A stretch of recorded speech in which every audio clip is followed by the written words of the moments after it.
Welcome back to another episode of What Are You Made Of with your boy, your unstoppable Mike C-Roc. I'm here today with Michelle Hext, who's a high ticket coach, mentor, and strategist with close to 30 years of experience in coaching and close to 20 years online. By the way, I just said those numbers and I don't believe them because I'm looking at her and I don't know if you guys are watching, you'll see there's no way 30 years. But anyway, I digress. She's known for delivering big results fast on repeat. As the CEO of the Luxapreneur, she helps coaches who know they were meant for bigger things to close more high ticket deals and explode their sales. They want the freedom, lifestyle, a level of influence and impact online, and she can get them there. This is Michelle Hext. Welcome to the show. Hello. Thank you so much for having me. I sound so much more impressive when other people introduce me. Yeah. I've done probably not my show, but other people's 300-400 episodes of interviews. And every time I listen, I'll just sit back and think about it. So no, it's great to have you here, Michelle. And I have a tradition here with this show, the namesake of it. We always start it with the question, what are you made of? Yeah, like probably many entrepreneurs, I'm made up of a whole bunch of failing forward, martial arts, and just, a lot of experience over the years, overcoming a lot of obstacles in my early life. And I guess I've always just looked at where I'm at right now and asked myself, what are my opportunities here, right now? If I was to start again right here, right now, I've asked myself that question many times.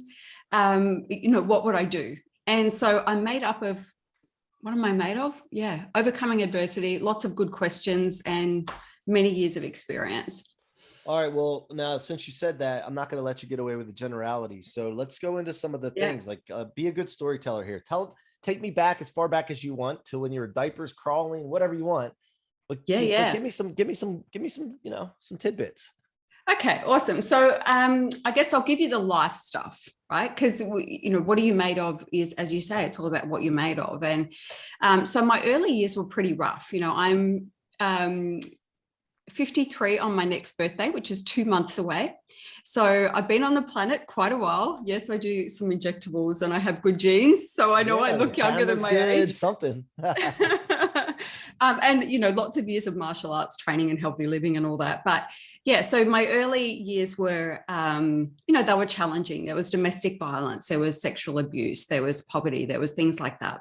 And so it was rough growing up as a little child. And I was the oldest, very protective of my younger siblings, making sure that they were okay and things like that.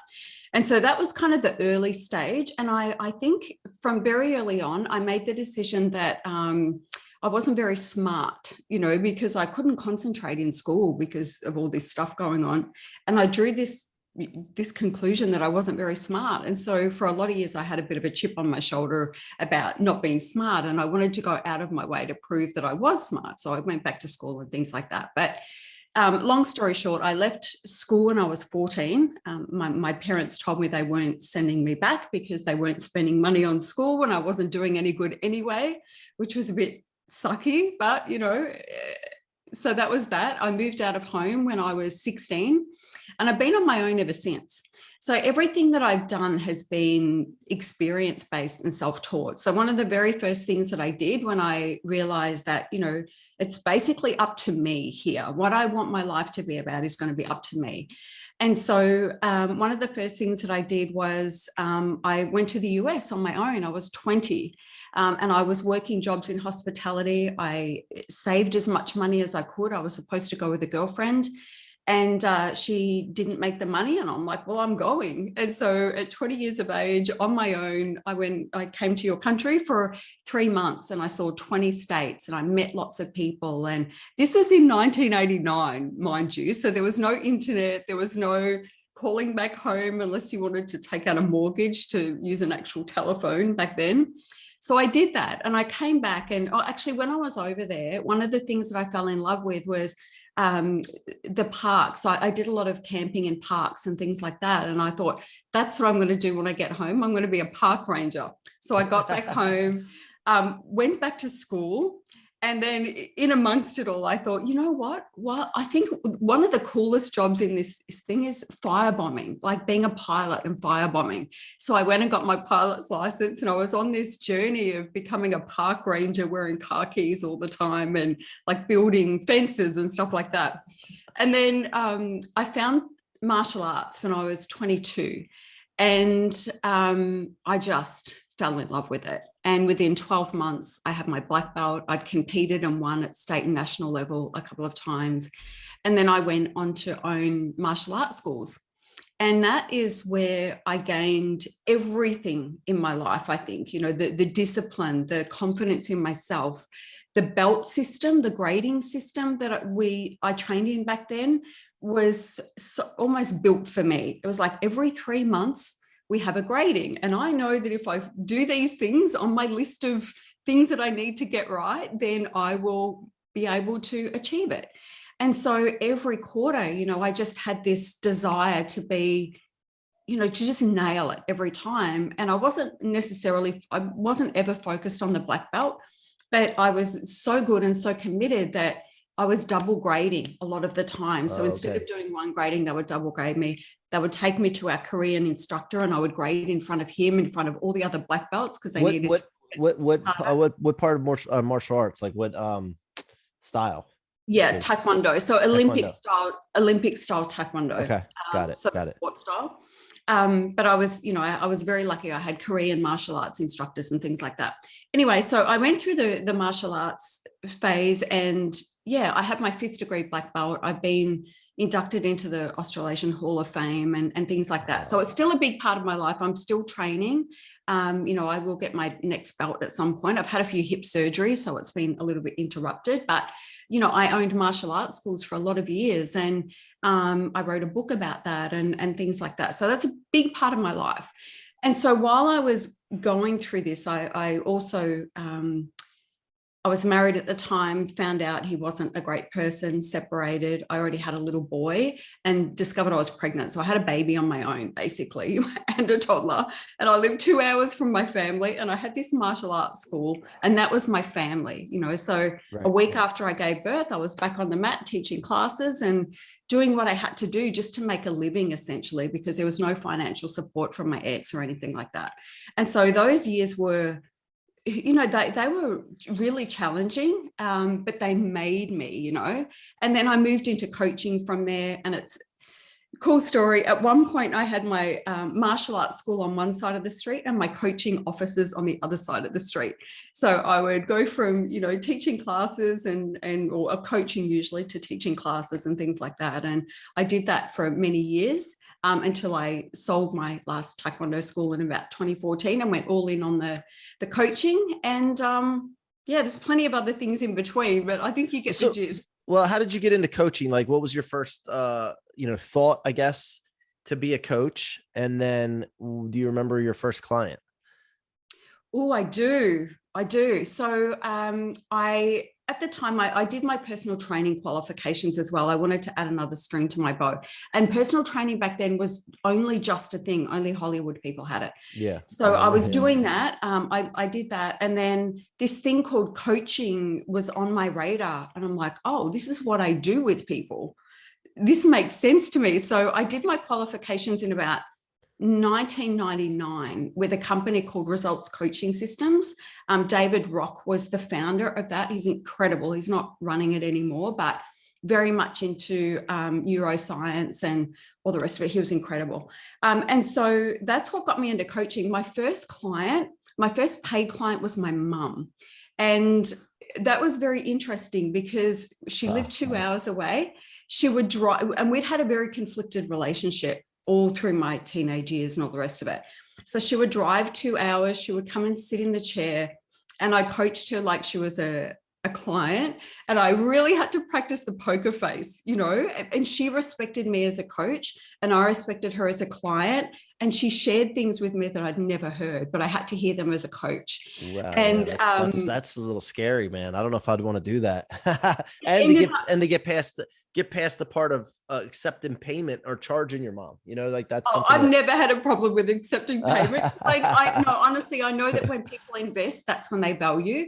But Right. honestly, she still talks 30 years later about, or 20 odd years later, about the things that we spoke about and how the tools that I gave her helped her. So that was pretty incredible. And then another guy, like my next paid client, was a guy who was an aerial photographer. And he also, like, he was a lovely guy, but he came to me and he didn't know how to read or write. You know, he'd made this incredible business, but he'd never learned to read and write. And so I coached him to go and learn how to do that. And so he learned to read and write, you know, amongst his other business goals and all the rest of it. So that was really fulfilling. So that were my first two anyway. And then now, like, are you only coaching coaches? Yeah, so I work with coaches and industry experts. So people who have been really successful in a field and then they want to start to coach in that space. You know what I mean? Like so industry experts. So yeah, I work with coaches and those who want to become coaches. And so what's the key? Let's go through a few steps for someone that is an expert, coach, consultant, trainer. Because these are people that I'm targeting too for another reason, totally different reason, which I'll explain to you in a second. Yep. But let's go back to, like, what are some of the things you start to work with them? What is the framework, I guess, so to speak, for them to close more high ticket deals? Yeah. So the first thing is that they're unaware of the mountain of value that they're sitting on and their worth. Because typically, and you would know this, right, when you're innately good at something because you've been doing it for so long and it's second nature, we don't always value it the same way that people that don't know how to do it value it. Right. So I have to get them crystal clear on their value, make sure that they know that while this thing feels easy to you, this is not something that other people can do. That's why people are always picking your brain and all the rest of it. So we not to cut you off, but on that topic, when I was writing my book, Rocket Fuel, I went through with the editor, and you know, when you're writing a book, you got to read like so many times over and over again. I got so sick of it, but I was also thinking to myself, like, this isn't good. Like, everybody knows this stuff. Yes. You know, and I realized that no, they don't. They really don't. And the people that do know it, great. It's a good refresher for them. But like, same thing you're talking about right there. I went through that same thing when I was writing my book. Yeah. Yeah, I think everybody does, right? And so the first thing is I just help them really get their head around that, because one thing I believe is that confident coaches are the ones that become successful. If you're unsure of your value, if you're a bit cloudy around, you know, what it is that you do and what makes you unique, then it's really hard to be confident. How many times have you heard a coach say, well, for me, I hear it a lot, where they will say to me, you know, I'm really good at selling other people's stuff, but when I'm selling myself, you know, I get all weirded out about it. And I'm like, well, you're not selling yourself. You're selling a result. You're selling an outcome. And so I help them to figure out what is that outcome. Because, you know, I could just say, get over it and feel good about selling yourself, right? But human nature is what it is. So instead, I help them get really clear on, this is your value proposition. This is the outcome that you're delivering. What is the value? If somebody gets this result, what is the value in that? And then they're able to really see, oh yeah, I know that if I can help people do this, then it's going to enable them to do all these different things or make this much money or whatever it is. And so for me, we spend a bit of time in that space, because that's the most important thing. That's the foundation. Because if we say, oh yeah, I'm trying to think of an example. People tend to want to make things more fancy, right? I'm trying to think of, so an example is a VA, you know, a VA client who came along and she wanted to hire people under her. And I'm like, that's not a great business model. If you want to have a life, let's create a success academy where you teach people to become VAs and help them package and price and niche and all that sort of stuff. And she's like, that's amazing. And then she's like, and then we can do this, and then I can do this, and then I can bring these other people in to do this. And I'm like, no. Simple. What is the simplest way we can do this? The most unencumbered way that you can do this, because simple is fast, right? Simple is smooth and smooth is fast. And so I strip away a lot of the things that they're trying to add because they're overcompensating for, you know, what they're taking for granted. So that's the first thing. We spend a bit of time there. I want to make sure they're bulletproof. They're absolutely bulletproof in their confidence. Yeah. So we get the offer right. We get what is their wheelhouse? What is their sweet spot? We create an outcome results-based offer from there. I work mostly in the business space, so that's good. That's easy to do, right? So for example, if somebody says, well, if I work with salon owners, I can help them easily add another 6 figures to their bottom line by doing this one thing. And I'm like, awesome. That's the promise. Can you do that on repeat? Yeah. That's easy for me to do. Awesome. That's the promise. And they sometimes think it's not enough, right? Yeah. But it's like, that is enough. We're going to start with what you have right now. At some point, you'll be helping them, add 7 figures. Then we can talk about it. But for now, 6 figures is fine, Yeah, and then stick with that one thing Yeah. And we just strip it back, simplify it. And then I show them how to teach it in a way that, they don't feel. I've got this little formula for calls and meetings, and it works really well. But it's not about going in there and saying, buy my stuff. It's not about that. It's about having a conversation. It's about building relationships. It's listening and drawing the potential client out and figuring out what do they really need, and also being able to make the decision at the same time. For me, it's like, is this someone I can help? And are they going to have an outstanding outcome? Because if they're not, I don't want to work with them. No, you don't want to set yourself up for failure, for sure. Yeah. And then how do you handle the initial part? A lot for new coaches as well is getting out of obscurity and the marketing side of things, and actually getting in front of enough people for them, like prospects. Yeah. So one of the things that we do is we leverage other people's audiences. So we go on other people's podcasts and have interviews. So that's one thing. Mm-hmm. In the early days, for me, I'm going back to like the 90s. For me, it was always about PR. So I was very much about, creating a list of journalists, writing articles and submitting them. And I got my exposure that way, which worked really, really well for me. It's still the same today. What is typically does not work, and I would love it if it did work, because it worked years ago. 2015 or 16, I decided I was going to live stream every day, and my business blew up. It blew up. And I've been riding that wave ever since. It was amazing. But last year I had a bit of a play, and I thought, if people are home, I'm going to do the live stream thing again. The numbers are down, right? It's not like it was before. Mm-hmm. And so for me, the hardest, fastest way to be able to come out of obscurity is to invest. Like, you can do the hustle, you can do the hustle, and put yourself, in the position of other people. So if you don't have the money, that's fine. Be your own press agent. Figure out, what is the process for becoming my own public relations expert. And then there's always the ability to invest in traffic. I don't rely on people finding me. I make sure people see me. Yeah. And that's through making sure I've got ads running and things like that. And so I feel like a lot of people are too passive. One, they feel like they're not ready yet, or they're comparing themselves to other people before they put themselves forward. Mm-hmm. And they feel like, when I have a little bit more experience, or when I do this, or when I do that, that's when I'm going to start showing up more. But they're not even really clear about what showing up means, or why are they showing up? Like, what is it they want out of the process of showing up? And so advice would be, get really clear on, what do you want to be known for? What do you stand for? What do you want to become known for? Start talking about it. Practice it now, even when you don't have an audience. If I take you back to 2010 and show you some of my YouTube videos, man, like I leave them there because it's hilarious, but it's so bad. But I'm better now because I practiced back then, and then when your money comes in, invest in the things that you need. If you're not clear on what it is that you're selling, what you stand for, who your audience are, if you're not clear on all those things, do that first, because otherwise the message is very murky. Then get clear about what your messaging is, and then start sharing it. And then if you don't have them, right? Just get loud.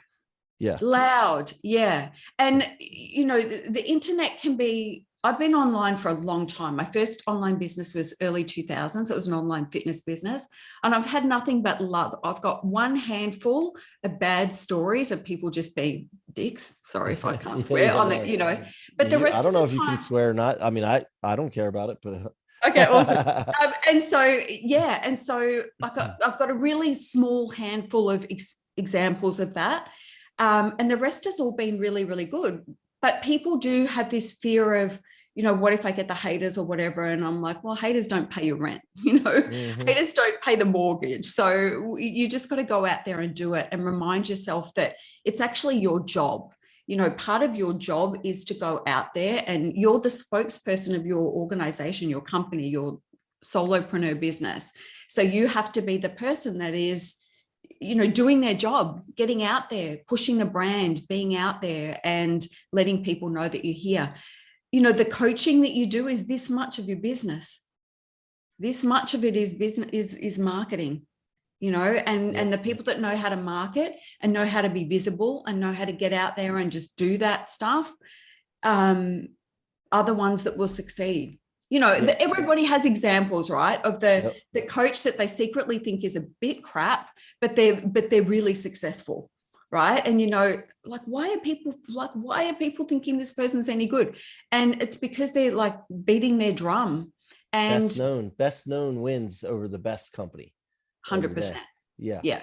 And then, so you were good at marketing, obviously.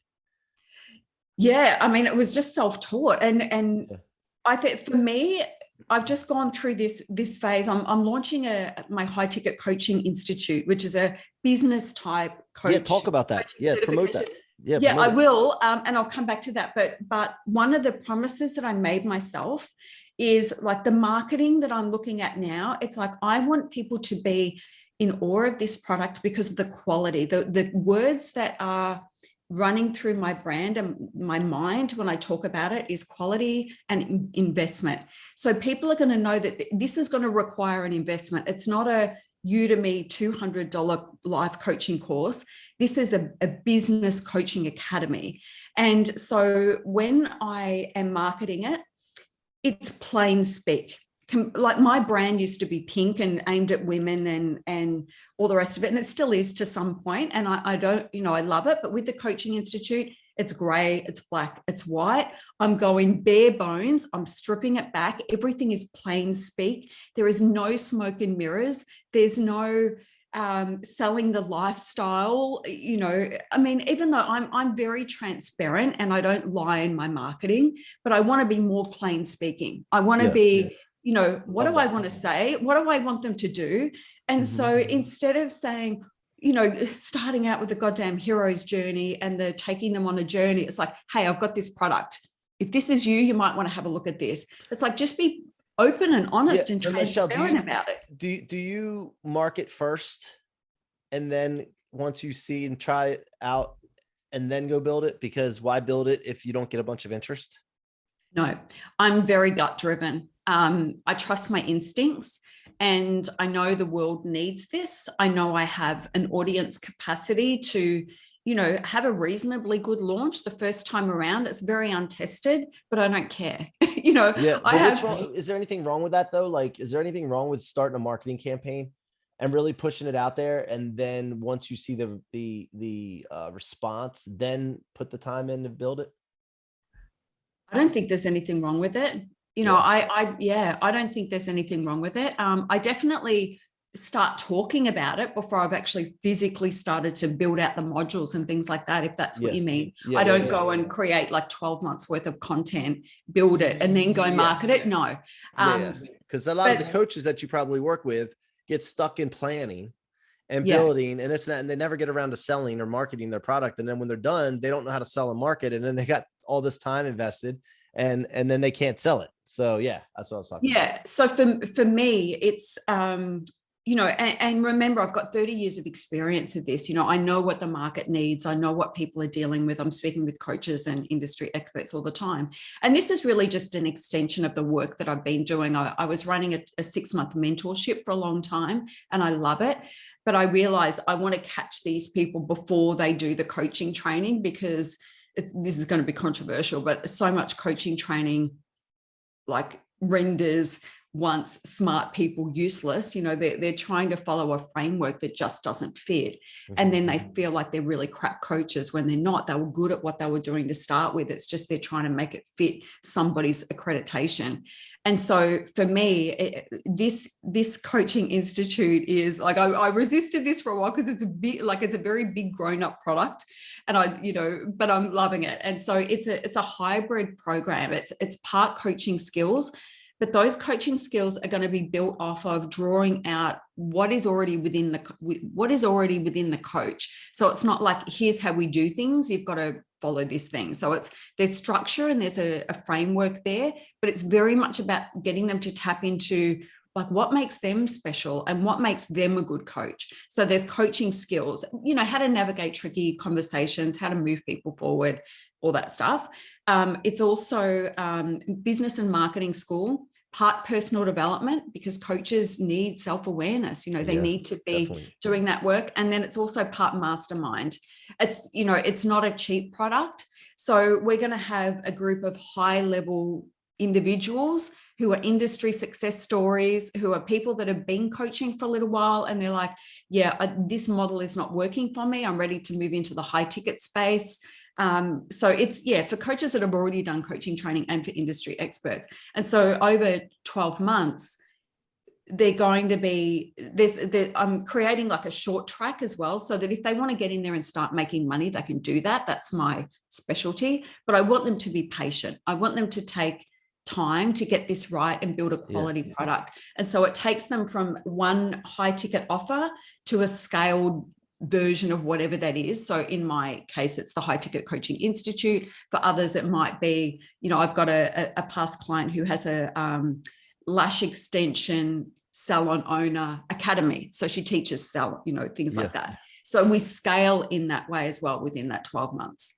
Okay. So how can people get in touch with you for this or find the information?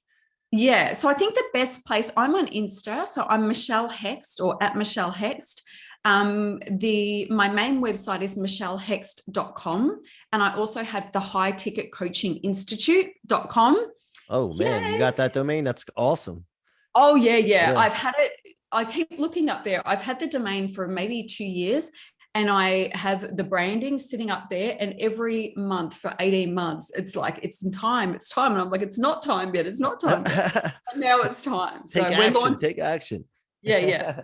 Well, guys, go visit Michelle Hext at michellehext.com, right? Yes. Yep, that's it. michellehext.com, because I can see it in the Zoom window. Yeah, so go check her out. Let her know that you heard her here on the What Are You Made Of show. If you're watching, man, hit like, put a comment on the YouTube channel, Mike C-Roc Ciorrocco. If you want to go check it out on YouTube and watch these, you can watch them there on the YouTube channel. But keep coming back. Keep telling friends and family about this podcast, because I'm bringing great guests to you like Michelle that are unstoppable. And until you hear us next time, I want you all to be unstoppable. Michelle, thank you so much for coming on the show today. Thank you so much for having me. Thank you for listening, everybody. All right, guys, keep going, doing big things, play a bigger game, and go check out blueprinted.com/VIP. You could be the next creator to tell people how you did something. And if you're looking for how to achieve something, blueprinted.com is coming soon.